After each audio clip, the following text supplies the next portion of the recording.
Dia 6, nós também temos uma atividade aqui na Ibiza Sport Center San Nicolás. A atividade também tem um General Health Check-up para a comunidade de Aruba. A meta está para fazer o povo consciente over de não saúde. Então, nós também temos um General Check-up, vou vir aqui para check-up a pressão de sangue, vou vir check o suco, nível de suco também, mas também nós também medir peso, medir altura também, quando não por saca o Body Mass Index. Dus nós pedimos também para vir na Yuna e mainta de sábado 6 de dezembro. Nós começamos de 8 horas de manhã até 12 horas de merdia.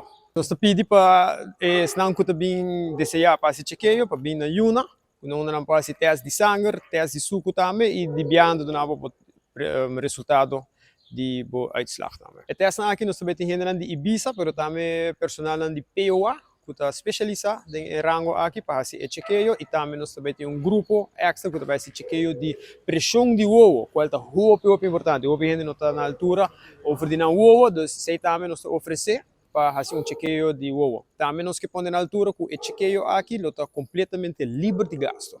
O motivo para que nós estamos organizando essa aqui é para nós que põe o na altura, oferecendo saúde. E nós saímos nesse momento também bom também, nós saímos em time, cooperação também de outro colega e também de outro departamento.